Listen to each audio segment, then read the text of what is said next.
Hey, DBE family, we are back with another episode and it's gonna be a quickie. This is one of the most common questions that I get from my audience as well as my clients. And the question is, how do you get over the fear of showing up on social media? It's really simple. It's easier said than done though. It's one of those things where it's simple, not easy. And part of me is a tough love teacher. And part of me wants to say, yeah, just gotta do it. You know, Nike coined the best term ever, just do it. Like rip the Band-Aid off and just do it. And the other part of me knows that back many, many years ago, there was a piece of me who was fearful and who was scared to show up on social media and who didn't know how much to share and how vulnerable to be and when to be on and what to say. And so I totally understand and I can absolutely empathize if that's how you're feeling. I will tell you also, after 11 years of creating content consistently, it does get easier. And now it's one of those things where it's almost hard for me to remember what it would feel like. But the good news is I have so many clients that are in this position that I know exactly what they're talking about and they help me remember what it feels like. So how do you get over the fear of social media and showing up? And maybe you have resistance, right? You want to be a coach, you want to build a program, you want to build a course, you want to be an entrepreneur, maybe you already are, or a business owner, and you know that there's value in sharing content on social media. It's 2023. It should be no surprise whether you own a brick and mortar, you're business to business, business to consumer, it doesn't matter what type of business you have. If you're not utilizing social media, you're missing a massive opportunity. It's not that you have to do it, but like you kind of do. You got to play the game. The thing with social media is that it's free, so you don't have to pay for it. You know, back at home, New Jersey, Jersey girl, we have diners and they have placemats and you have to pay to put your logo or some sort of a placement on the placemat, or in the newspaper you pay, TV, magazines, you're paying, paid ads, you're paying. Social media is a way for us to market for free. It's also a way for us to connect globally and to finally get outside of the bubble where you currently live. Even if you're a digital marketer, like a digital coach, we tend to still have big audiences where we live. But social media allows us to connect with people all around the globe. And now, again, 2023, gosh, there's Clubhouse and LinkedIn and TikTok and Pinterest and YouTube and Facebook and Twitter and Instagram and Snapchat, and I can probably keep going. I think WhatsApp is technically a social media. There's so many of them. Marco Polo, there's just so many of them. So it would be silly as a business owner for you to not utilize social media. So knowing that we should, and I say that in quotes because I hate that word, but knowing that we should use social media, how do we get over the hump of that? Of like, I'm scared, I don't know what to say. Okay, let's break it down the middle. On the left side, we've got like tactical masculine strategies. On the right side, a little bit more of the feminine kind of mindset stuff. We'll start on the strategy. Number one, practice. I know that's like the worst answer ever, but practice. Action breeds confidence. The more that you do something, the more confident you're going to be in doing it. I'm pretty sure you are not uncertain about how to brush your teeth. You don't worry that you're doing it right. You don't worry that you're doing it enough, I hope, right? It's like you just do it because you've been doing it for so many years. If you're listening to this, you're probably 20, 30, 40, 50 years old. And so you've been doing that a lot every day, hopefully twice a day for a lot of years. Action breeds confidence. So the act of doing it, of flexing the muscle, of going to the gym and practicing it, doing rep after rep after rep is the thing that's going to build the muscle. So there is an element of like, you just have to do it. You got to rip the Band-Aid off and you just have to do it. Some of the cool things that you can do, especially right now on Instagram, when you do a live, when you're on a live video, it actually allows you to do a practice live. So you can go live without it not actually live streaming to your audience. You can watch it back if you want. You can kind of critique yourself on how many ums and likes and are you looking at the camera, that type of stuff. But you can also do that with Instagram stories. Like you can just hold the screen down and film it, but then not actually post it. So getting into the practice of doing that, putting content out, it's reps, it's just putting it out, right? So there's an element of practice that's going to happen. There's also the element of like, do you know the foundations? When you're super clear on who you help and how you help them, you'll probably feel more confident putting content out. When you've had clients in the past, when you've worked with people, if you're currently working with someone, you're probably going to feel more confident. You know, the best time, I think, the best time to create content is the moment that you either get off a coaching call or you get off of a sales call. Call it a sales call, a discovery call, a strategy session, whatever you want to call it. But the moment you get off of a coaching call or like a strategy session or a sales call, you have fresh in your mind the questions that your client just asked. the pain points that your prospect just told you they're having, the challenges and the struggles of what they've been through, the desired outcome of where they want to go. And so you can take all of that information and you can turn that into content rather than sitting, scrolling, quote unquote, looking for inspiration and getting sucked into the comparison game. After an hour, you just quit. Now you have nothing to say because you feel like, well, someone else has already said it. And what's the point? They have a bigger audience, et cetera, right? So practice, reps, putting out the content, taking the foundations like niche and ideal client and pains and pleasures and really running with that with intention in your content. That's all going to kind of be on the masculine strategy side. Like there's just an element of you just got to do it. And you can start small. So maybe you don't blast out on every single platform. I deeply believe that you should, I don't know that we ever master a platform, but go deeper on one platform, specifically the one where your ideal client is hanging out. So if all of your ideal clients are on LinkedIn, you really shouldn't be putting all of your time and energy into Instagram. So be really mindful of where your client is hanging out and where they're scrolling and where they're looking for help. Go all in and get really good at that platform before worrying about being omnipresent. Like it has taken years for us to finally get onto a podcast, onto YouTube, and be posting on multiple platforms. It's a lot of work, especially when you're a solopreneur and you're the one who's creating the content, posting the content, engaging in the content. So get really comfortable with one platform, how it works, what times are best, what days are best, etc. Now, on the more kind of feminine, energetic mindset side of things, I say it all the time, but it's not about you, it's about your client. So it's kind of like when people do public speaking. If you step out on stage and you've got that microphone and you're thinking about, wow, does my hair look okay? What does my outfit look like? Are they judging me? Are they making fun of me? Do I have a booger, right? Like if you're thinking about all of that when you're standing on stage, you're making your presentation about you rather than about them and what they need to hear. So when you go out on a stage and you've got that microphone and the spotlight's on you, you really should be thinking about who in the audience needs this right now. What do they need? How can I say it? Are they getting it? Not do they like me? Are they judging me? But are they getting it? Is there another way that I can say this? Is there another example that I can give?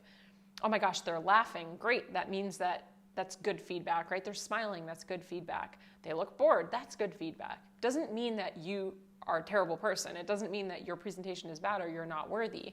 And that brings me to number 2 of kind of like the feminine side of things. So don't make it about you. It's about them. So it's not about what you look like and what you're saying, or if you mess up, it's about them and what they can receive. But also, if you do go down the path of, OMG, they're judging me, they rejected me, nobody liked it, nobody commented, Carolyn from high school, Nancy, my neighbor, my Uncle Paul, like whatever that might be, oh my God, what are they thinking? If you're making it mean something, I would encourage you to detach from that. So we say it all the time here in this podcast, humans, right? We are meaning-making machines. We like to make meaning out of everything. You've done it. I've done it. You text someone, they don't answer. You spiral into the story that they're with somebody else, that they got into a car accident, that, I don't know, fill in the blank. And then when they come home or they finally text you back, they say, oh no, my phone died. Or it fell between the seat of the car and I didn't have it. Or I shut it off to save the battery. And yet you've created this story, this meaning about how they're cheating on me, they left, they're in danger, right? Like all of these things, and we all do it all the time. So if you are going down that path of making meaning about your numbers, the vanity metrics, the lack of fill in the blank, followers, likes, etc., what are you making it mean about you? And that's a good opportunity for you to lean into that, to do the deep work on what, the triggers and the meaning that's coming from. I've shared the story so many times for such a long time. I grew up as an artist in an artistic family. Everybody in my family is artistic to the point that my mom is actually a professional artist. So many different iterations my whole life.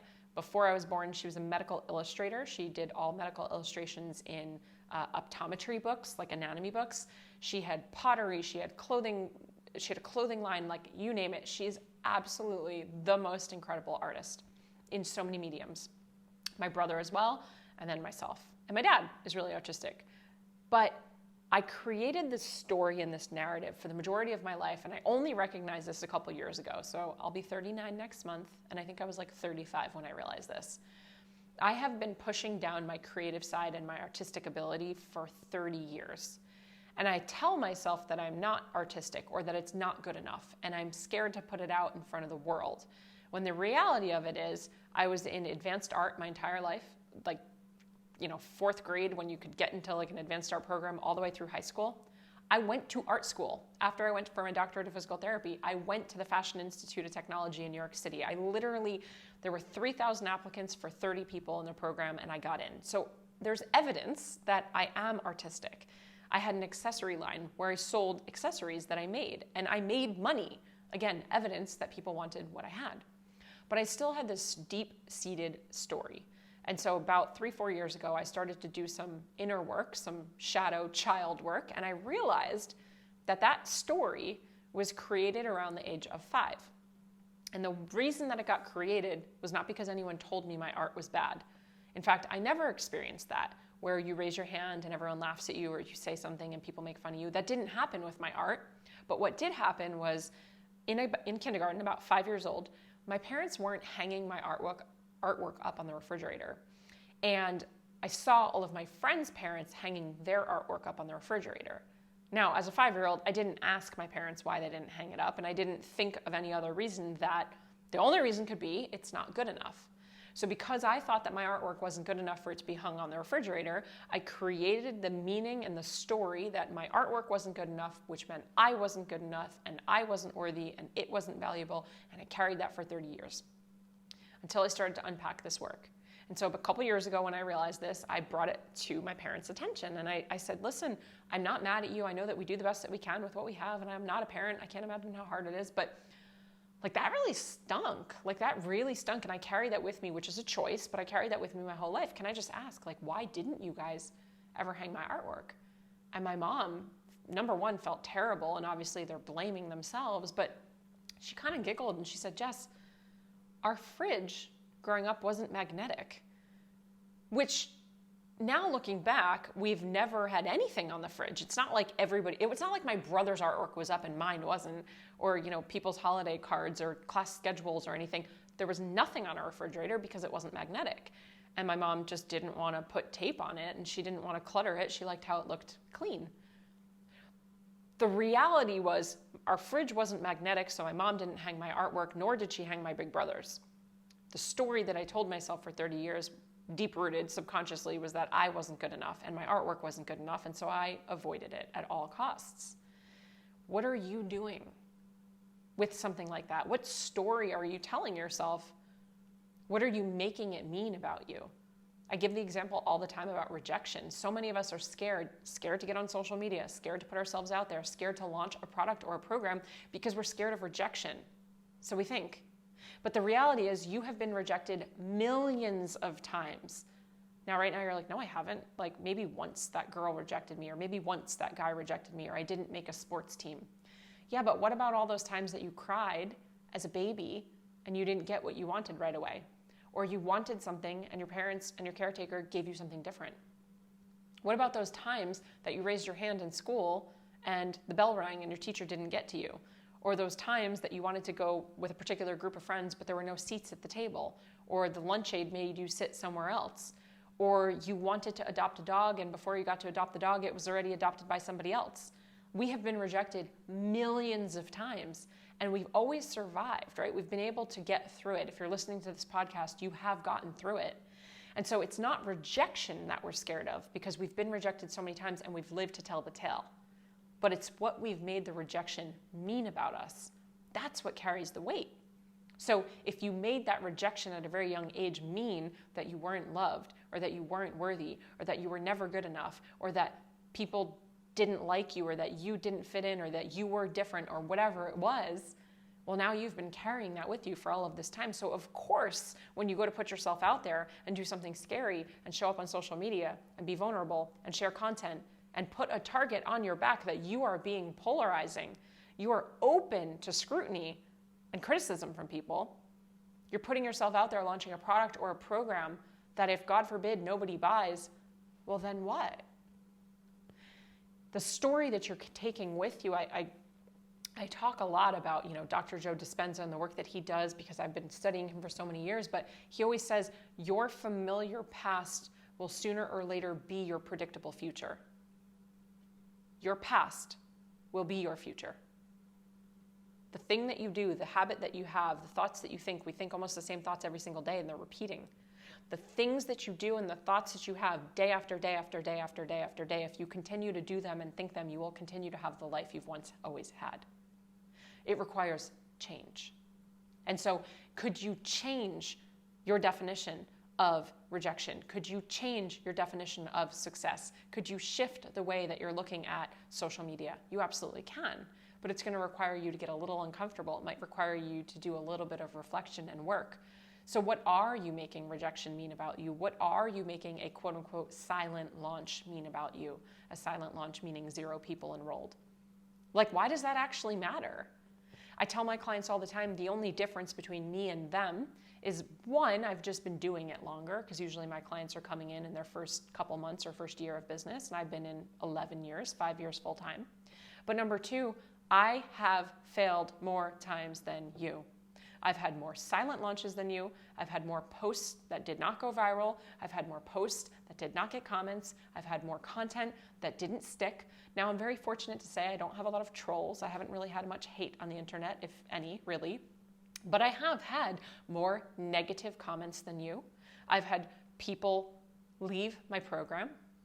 I am very proud to say, I think only once ever did someone ask for a refund, but I've had more refunds than you. I've had more people have success in my program. I've had more people have failure in my program. I've had more difficult conversations. I've had more confronting moments. And that's why I'm here and you might be there. I'm not ahead, I'm not better. I've just had more at-bats than you. It's statistics. If you get 1 chance to hit a baseball, and someone else gets 100 chances to hit the baseball, they're going to beat you. They're going to get more. Unless they miss 99 and you hit 1, then you've tied, right? So there's the energetic, mental side of social media where, what are you making it mean? What's the big deal? Really?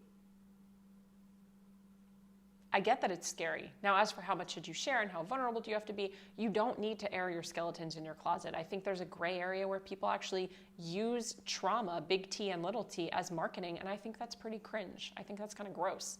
But at the end of the day, it's up to you. So you can share things that you want to, you don't have to. People buy from people. So if you're listening to this episode, you're probably a service provider, a coach, or a consultant. People buy from people. There's an element of relatability that's going to happen, why people are going to buy from you over a person next to you who's selling the exact same thing as you. Whether that's because of a trauma that you went through, or it's because you went to the University of Rhode Island, or because you have a dog that you adopted and his name is Montana, or you lived in an RV for 14 months, or you're from New York City, whatever it is, people relate to that. So you don't have to share everything. You don't. And you don't have to get crazy vulnerable where you're sharing all of this stuff that you haven't even healed from. But there's an element of social media that people are expecting you to be social. We get to use it as marketing, but the core reason social media exists, it was created for us to connect and be social, which is why we're supposed to engage with other people's content. We're supposed to like and comment. We're supposed to DM each other. We're supposed to follow each other. In fact, when you do those things, it snowballs and the algorithm favors you for it. So don't just get on and sell people all the time. Get on and give value. Get on and engage with other people. Get on and build community. And an audience. They're two different things. An audience is people that resonate and follow you. They aspire to be like you. They want to have what you have. They want to build what you built. Building a community is connecting your audience members to one another. They resonate with each other. They aspire to be like each other. They connect with each other. Two different things. So the last thing I'll say is when you're approaching social media, and this is kind of both masculine and feminine, make sure that you're speaking to one person. I say it all the time. Yes, I'm speaking directly to your ideal client, but also you're speaking to one person. Imagine your ideal client or the person or someone you're actually helping or a current or past client on the other side of the phone. It makes it a lot easier rather than feeling like you're standing up in front of an audience of hundreds or thousands of people. It's just a candid conversation. Treat it like a FaceTime. It's a FaceTime with your bestie. It's a FaceTime with one of your clients. And when you can speak from that lens of singular, not what's the opposite of singular? Plural. They're going to feel that. They're going to feel that energy. And there's so many strategy things that you can do too. We've got social media masterclasses that you can take with me where I dive into the secrets of selling on social media, but that's not what this is about. It's not about you, it's about them. If you have a responsibility, if you have a solution to a problem, it's your responsibility to share it. Social media is a tool. It can be used as a tool or a weapon, much like a hammer. So be mindful of how you're using it. But remember, clock in and clock out. Change your relationship to social media. Having an Instagram account does not make you an entrepreneur. I don't say that to throw shade. Like, posting on social media does not mean that you're a business owner. It's not going to make you money. Social media is one type of marketing, and marketing is one department in your business. We've got marketing, sales, lead generation, customer acquisition. We've got customer support. You've got lots of departments. Social media is one type of marketing. We can do guerrilla grassroots marketing, knocking on doors, handing out flyers. We can host events. We can do paid advertising. We can have affiliates. Those are all types of marketing. Social media is one type. Clock in, clock out. Come on, do your thing, drop your bomb, drop your mic drop. Engage with people and get off. Don't spend your whole day on social media. Don't let it own you. You own it. It is a tool inside of your business. So I hope this was helpful. It is totally normal to feel overwhelmed by social media. It's totally normal to feel like you don't know what to share. It's kind of scary, but at the end of the day, it's about reps. Action breeds confidence. The more that you do it, the more comfortable you'll be. And there's clarity from contrast. So trying a post, doing a reel, trying a live, you're going to start to learn what's working, what's not working. What do you like and what do you not like? All right, with that, I'm going to close it on down here. I personally love social media. It has been one of the best things that's ever happened to me because I've been able to connect with incredible people across the globe. We've been able to make an impact across the world. We've been able to make an income that I was able to retire Mike from corporate, and now we get to work together. It has introduced me to some of my best friends, and it has allowed me to be creative once I was able to put that story aside about, me not being creative and all. So I'm really excited to see what you do next. I would love you to tag me in your next post, in your next live, in your next reel, something that you put up. Let me know that you got over the hurdle, and it's not going to be perfect. 80% done is better than 100% never out in the world. Always take messy action. As always, cheers to your evolution. Thank you so much for tuning in. If you loved this episode, I invite you to be a part of our ripple effect and share it with a friend. And please, if you feel called, take 30 seconds to leave a 5-star review, and I'll be forever grateful. Until next time, cheers to your evolution.